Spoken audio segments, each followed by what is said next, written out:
What is up, everybody? Kai here, and today we will go over the second briefing. That's right, they already released their second briefing. When they said quick, they meant quick. Go ahead and watch it together. I haven't really watched it myself yet, but I heard about a bunch of the good changes. So let's see. I want to add before we start, we have English subtitles now, but the trade-off is that we have a bit worse quality today. But at least we have some English subtitles for the viewers at home too. And they're reintroducing. 代班杰拉朵开发，大家好呀！上一期开拓组电台和大家分享了 UI 画面和性能提升方面的工作进展。这一期我们共同进入。So we are adding the battle development and story modules. 不要在意这些细节。好，那么直接进入主题。请问战斗手感各种部件，你们打算怎么处理？结合上一次测试反馈， And then will mainly starting from physical the skill partly mainly deals with stuck player problems, shaking time of skill release, like for the falling attacks are very easy to mistakenly trigger. I didn't really have that issue, but fair enough. 此外，作为技能循环的一部分，共鸣之力现在改名叫战斗幻想了。战斗幻想呢，释放伤势也会影响手感。现在 Okay, so the summoning. Okay, wait, is the summoning of the Imagine now separate again? 战斗幻想呢，释放伤势也会影响手感。现在绝大多数 Oh, it is. 手机反馈也是战斗手感的重要构成。一轮调整。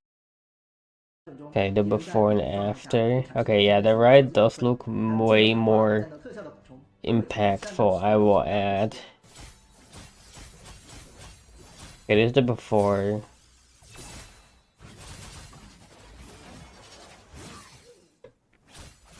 And then this is the after.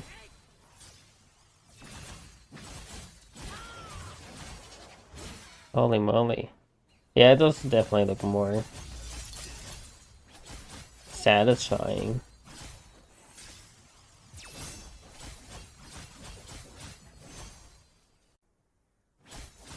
It is the after for this one.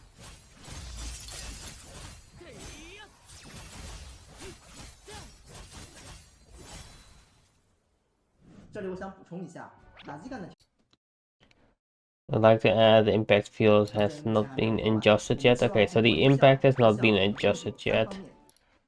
So they're refining things over time. So like the effects, the special effects movement. Okay. They started with refining the ability itself, it seems. And there's the motion effect.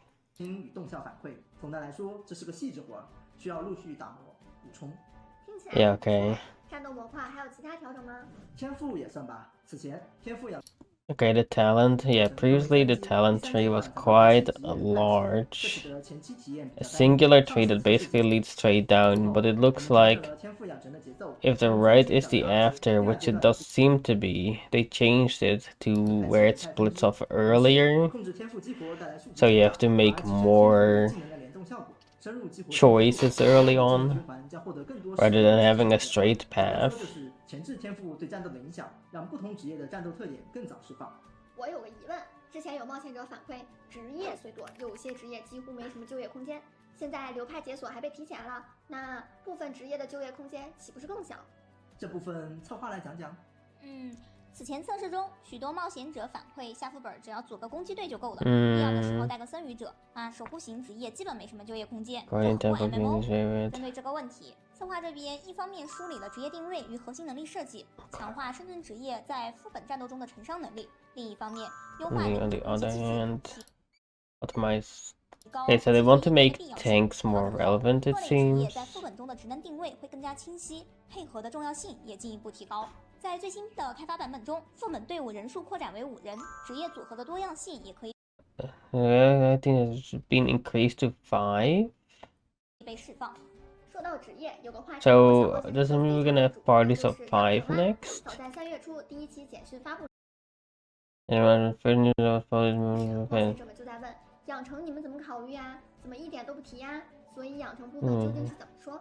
养成部分的调整主要集中在3点：第一， streamline the types of training, 熟练度的养成 talent 线， proficiency 养成材料的消耗会很或减少。 consumption, 第二，降低 reduce the impact of probability on development. 概率对养成的影响。一方 Okay, 面，so they want 重铸装备时 smooth 的完美度设 development, 计 it 在完美 seems. 度达到100之前，每次重铸都可以获得完美度提升。另一方面，整体提高装备精炼的成功率。与此同时， Okay, 冒险者还可以 equipment 添加生活 refining is improved. That's good. 道具，进一步 That's one of the things that I was a bit concerned about. It looks like they made it more 获得稳定的效果提升。 streamlined, yeah. 成上限将分阶段开放，避免成长压力过大。调整之后，冒险者的养成体验会更加平滑。哇，精简养成线可以减少养成材料的消 Okay, 耗， smoother XP 分 gains. 阶段开放上限，让 Learning 大家 materials making evidence. 本人非常认可这个改动。 Okay, mostly focusing on a smoother 靠 experience. 养成，靠等级，但是野外打怪没经验，这开拓局委托 Is absolutely necessary. Development bureau. Let me have a look here. 是非接不可吗？当然不是，增 Oh yeah, the development bureau is like the 加经验获取方 pass 式 in 是 a 本 way, 人 I 调整的 guess. 重要内容之一。未来，经验获取将与开拓局委托脱钩。 Because this is 冒险 like 者可以通过 extra 设置活动中心 XP. 的 Yeah, the 活跃目 daily 标野外 XP 战斗和各类任务 from 来获取 doing the 经验。 missions. 日活跃目标是殊途同归的，各种游戏内的活跃行为都可以达成。同时，还会开放经验补偿系统，错过的日 Experience compensation system. Missed daily active XP will be included in compensation XP. So if you don't log in for a day, you basically get to have it the next day, double the XP that you would have had. 我还可以补充提问吗？请讲。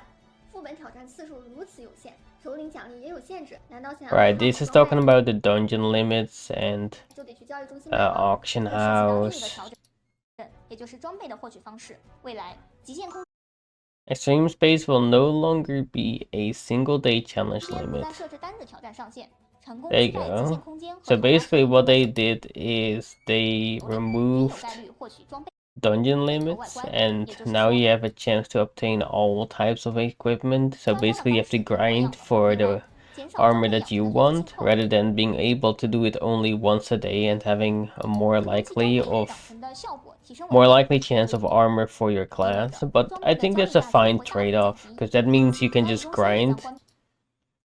And they removed equipment listings from the auction house, meaning that you can't trade armor on the auction house anymore, which is good.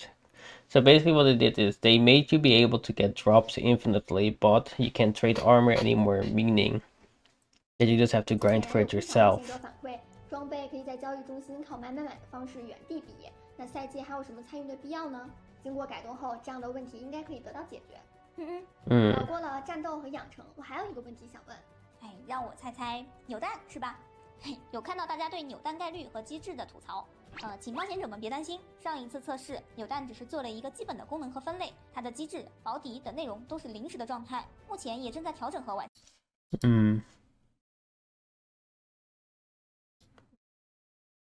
Reforging system is basically guaranteed to improve over time, I see. As in, get to 100% inevitably. 这部分就请冒险者日后在游戏内体验吧，让我看看。 I think this will break down everything just for anyone who couldn't keep up with it. Just for those curious. 改起来也很难。那么两位打算怎么处理剧情模块的问题呢？早期遗留的问题改起来是很难。我们盘点了现阶段能够做的事情，打算从 Next stage, we plan to adjust and tone style the following aspects. 向更加日常轻松的 Move 方 close, 向靠拢，减少前期交代， forced 让故事在冒险者的 communication. 行动下逐步推进，伙伴之间的情感羁绊。 So the story is gonna change and the plot's gonna slow down.